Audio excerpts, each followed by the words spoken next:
தமிழ் உறவுகளுக்கு வணக்கம். திருக்குறள் கதைகள் 14. ஏரின் உழார் உழவர் புயல் எனும் வாரி வளங்குன்றி கால். தடையில் வாங்கிய அரிசி. கோவிந்தன் இப்போதெல்லாம் அதிகம் பார்ப்பது வானத்தை தான். வீட்டுக்கு வராத பிள்ளையை எதிர்நோக்கி ஒரு தாய் அடிக்கடி வாசலில் வந்து நின்று தெருக்கோடியை பார்ப்பது போல் அடிக்கடி வானத்தை பார்ப்பது கோவிந்தனுக்கு ஒரு தவிர்க்க முடியாத பழக்கமாகி விட்டது. இப்படியே வானத்தை பார்த்துட்டு இருந்தீங்கன்னா தலையே மேலே திரும்பிட போகுது என்று அவன் மனைவி அன்னம் சில சமயம் சொன்னாலும் அவனது கவலையில் அவளுக்கும் பங்கு உண்டு. மழை பெய்யாதது அவளையும் தானே பாதித்திருக்கிறது. டிவியில் மழை வரும்னு ஏதாவது சொன்னாங்களா என்றான் கோவிந்தன். என்ன பதில் வரும் என்று தெரிந்தும் சொன்னாங்க, பம்பாயில் கொட்டுன்னு கொட்டுதான், ஆனால் நம்ம ஊருக்கு வர இருந்த புயல் ஆந்திராவுக்கு போயிடுச்சான் என்றாள் அன்னம் ஆற்றாமையுடன். மழை பொய்ப்பது இது தொடர்ந்து 3வது ஆண்டு.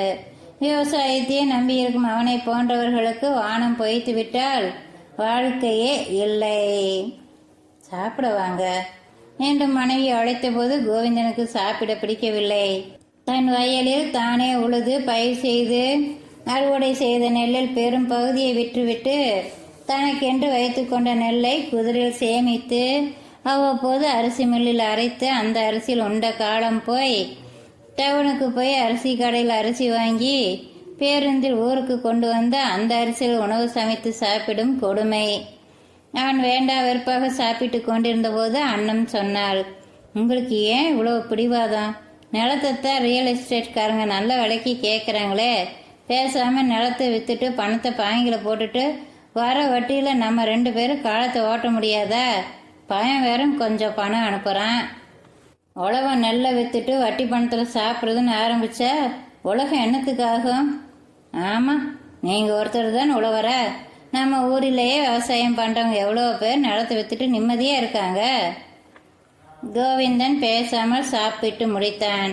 சாப்பாடு இறங்குவதே கஷ்டமாக இருந்தது. சாப்பிட்டு விட்டு கை கழுவும்போது ஒரு எண்ணம் தோன்றியது.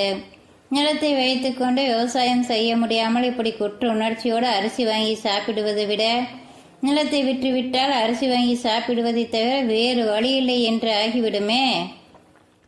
கை கழுவிய கோவிந்தன் அன்னத்திடம் சொன்னான், மறுபடியும் அந்த ரியல் எஸ்டேட்டுக்காரங்க வந்தால் நிலத்தை விற்க சம்மதம்னு சொல்லிட போறேன்.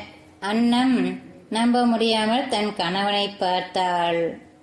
குறள் 14. ஏரின் உழார் உழவர் புயல் எனும் வாரி வளங்குன்றி கால். பொருள்: உழவர்கள் வருவாய் ஈட்ட உதவும் மழை வளம் குறைந்துவிட்டால் உழவர்கள் தங்கள் உழவு தொழிலை கைவிட்டு விடுவார்கள்.